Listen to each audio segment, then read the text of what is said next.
di dunia, beliau dulunya terkenal ahli sholawat. Jadi setiap perkataan yang keluar daripada lisan beliau hanya sholawat ala Nabi. Tidak ada perkataan jelek, tidak ada suka marah-marah ke orang, ngerasani orang, tidak ada. Yang keluar di lisannya beliau itu kalam-kalam yang baik. Apalagi sholawat ala Nabi Muhammad SAW.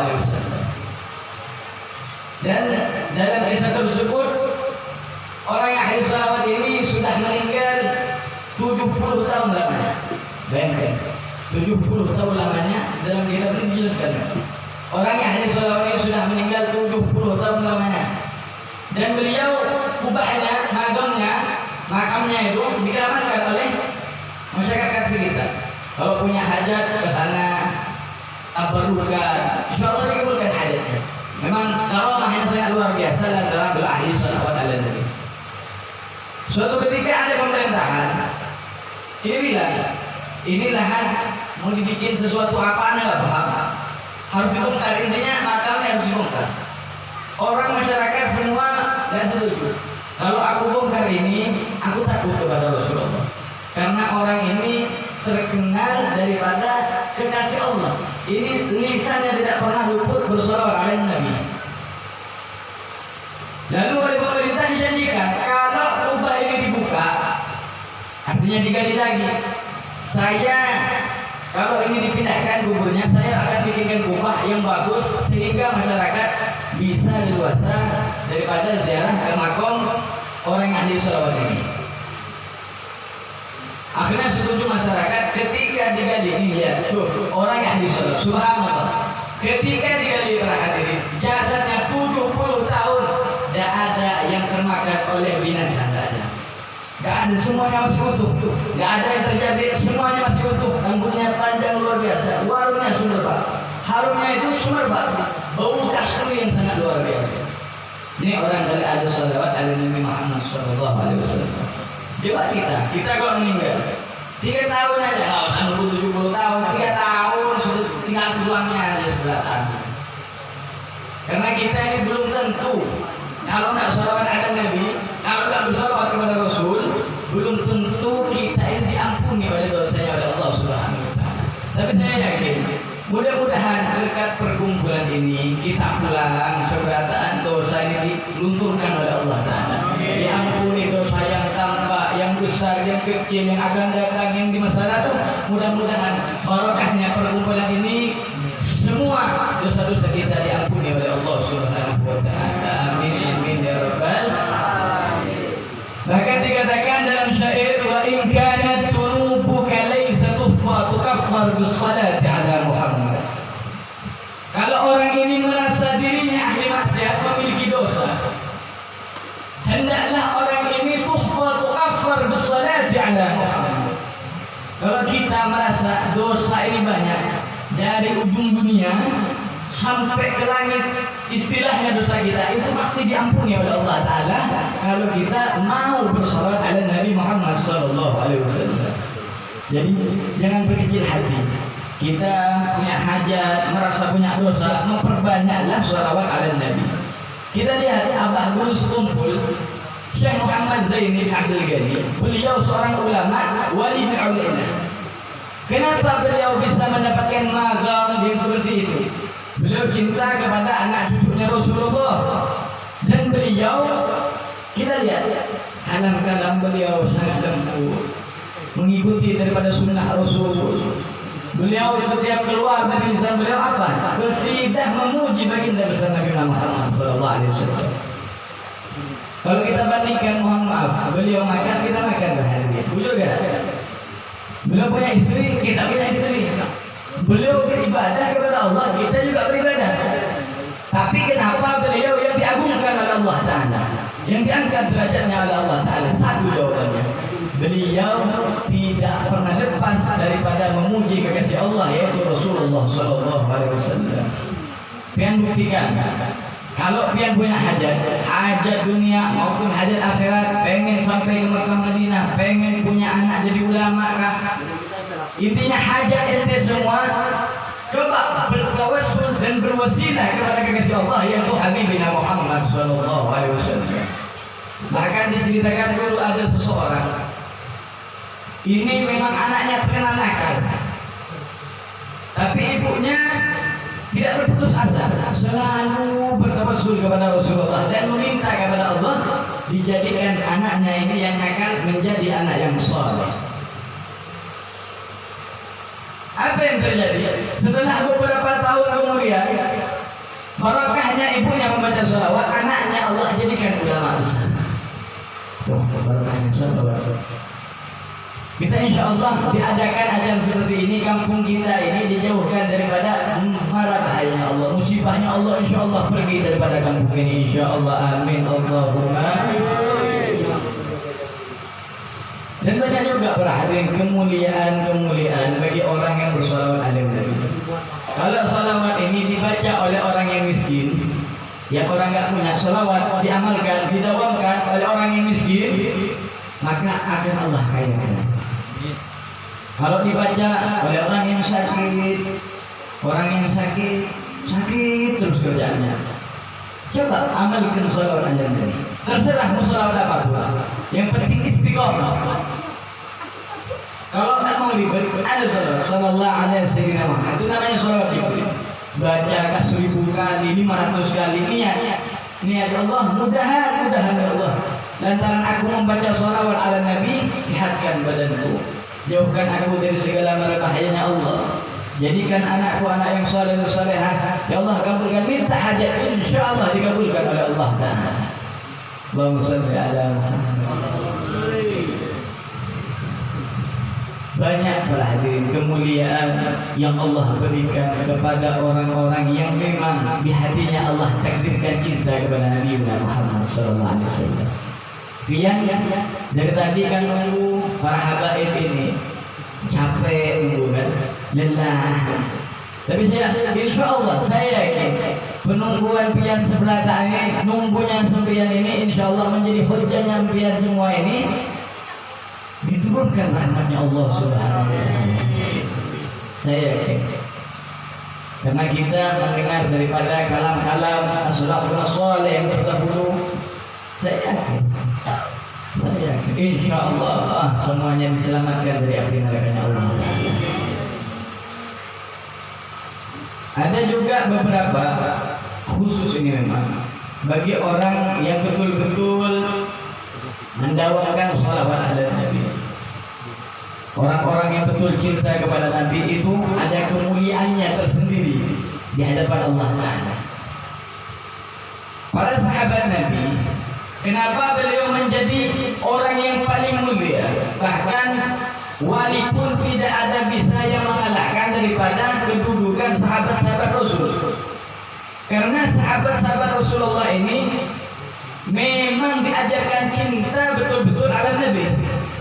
Dan Nabi sendiri yang mengajarkan kepada mereka sebenarnya. Termasuk sahabat Abu Bakar. Sahabat Abu Bakar As-Siddiq radhiyallahu anhu itu menjadi 10 termasuk mubassirin bil jannah. Orang yang dijamin surganya oleh Allah Taala lantaran apa? Lantaran beliau cinta lawan Rasulullah sallallahu alaihi wasallam. Insyaallah namun pian sebelah tani cinta lawan Rasulullah, insyaallah kumpul kelak bersama Rasulullah di dalam surganya Allah. Dan ada juga beberapa kisah yang sangat luar biasa. Para sahabat Nabi yang memang betul-betul cintanya luar biasa lawan Nabi, seperti sahabat Abdullah bin Zubair, Sayyidina Bilal bin Rabah, itu memang khusus Allah ciptakan orang-orang seperti itu yang insya Allah menjadi pengikut karena di barisan baginda besar Nabi Muhammad SAW. Perlu kita ketahui siapa itu Nabi Muhammad. Perlu kita mendalami dan mengetahui kemuliaan yang Allah berikan kepada Habibina Muhammad SAW. Kalau orang nggak kenal, orang itu nggak bakalan cinta. Makanya saya ingin menyampaikan hadis. Nabi Muhammad SAW ini diriwayatkan dari beberapa sahabat. Beliau mengatakan awwalun nabiyina fil halqi wa akhirhum fil ba'd. Aku, kata Nabi Muhammad, adalah awal penciptaan yang Allah ciptakan, dan aku adalah akhir utusan. Kita nggak apa-apa menjadi umat di akhir zaman. Kita ini kan di akhir zaman sudah berhadir. Umat yang paling lemah, umat yang dhaif, umat yang banyak dosanya, yang banyak maksiatnya kepada Allah. Tapi yakin, ini janji Allah Ta'ala. Allah berfirman kepada Nabi besar Muhammad SAW, ya Muhammad, janjiku kepadamu, aku haramkan semua umat-umat manapun dari nabi manapun masuk ke dalam surga kecuali kamu dan umatmu masuk ke dalam surga. Kita memang umat akhir zaman, tapi kita umat yang akan merasakan pertama kali daripada nikmat surganya Allah Subhanahu wa Ta'ala. Kita duduk semacam ini adalah warisan daripada baginda besar Nabi Muhammad SAW. Adakah yang lebih baik daripada warisan Rasulullah? Gak ada selain perkumpulan seperti ini. Tanpa kita sadari, kita duduk uyuh lepah di sini, sumpah. Tapi ini yang menjadi bekal kita kelak menghadap kepada Allah Subhanahu wa Ta'ala. Tangan, kaki yang jalan dari tadi nunggu hujan, ini menjadi saksi di hadapan Allah kalau kita ini memang betul-betul cinta lawan Allah dan lawan Rasulnya. Jadi alhamdulillah, oleh Allah kita masih digerakkan hati kita untuk dekat daripada orang-orang saleh, untuk duduk bersama orang-orang saleh. Bahkan dikatakan man sara aliman faka'annama sarani, man safaha aliman faka'annama safahani, man jalasa aliman jalasani di dunia ma'i yaumil qiyamah. Barang siapa yang duduk bersama orang saleh, dia sama dengan duduk bersama baginda besar Nabi Muhammad SAW. Barang siapa yang mencium tangan orang saleh, sama dengan mencium tangan Nabi besar Muhammad SAW. Barang siapa yang berkumpul dengan orang saleh, duduk dengan orang saleh, maka dia sama dengan duduk dengan Rasulullah SAW. Dan barang siapa yang duduk bersama ulama, orang saleh, tuan guru, habaib, itu kan sama dengan duduk dengan Rasulullah, yang insya Allah kita akan didudukkan dengan Rasulullah di dalam surga Allah Subhanahu wa Ta'ala, insya Allah. Allahumma salli ala Muhammad, Allahumma salli ala Sayyidina Muhammad. Insya Allah kita seberataan satu persatu ini muka dilihat oleh Rasulullah. Satu persatu muka kita ini dibanggakan oleh Rasulullah. Yakin kalian punya hajat, yakin insya Allah pulang dari majlis ini hajat kalian kabul seberataan, sugih seberataan. Amin amin ya rabbal. Hadirin yang dimuliakan oleh Allah Subhanahu wa Ta'ala, ini khusus ibu-ibu.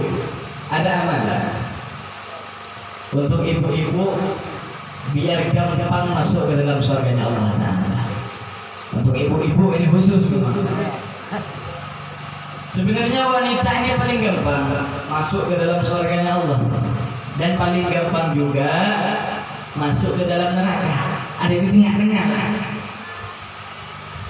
Dulu baginda besar Nabi Muhammad SAW pernah berkata kepada putrinya Sayyidah Fatimah, wahai Fatimah, apakah engkau tahu kelak ada seseorang yang masuk ke dalam surga Allah bersamamu memegang tali kenyangan kudamu, dia akan membawamu ke dalam surga Allah. La ada, aku tidak mengetahui. Ada, ini seorang perempuan yang sangat luar biasa memang. Nih, dengarkan ya ibu. Ditelusuri oleh Sayyidah Fatimah, ternyata ibu-ibu yang ditakdirkan oleh Allah Ta'ala ini menjadi wanita pertama yang ikut Sayyidah Fatimah masuk ke dalam surga. Dia bukan ahli salat, bukan ahli ibadah, bukan ahli zikir. Siapa namanya? Siti Mutiah. Bukan ahli zikir, bukan ahli ibadah. Beliau biasa-biasa amalannya seperti kita ini. Tapi beliau punya 3 benda yang dikeramatkan. Punya 3 benda yang dikeramatkan.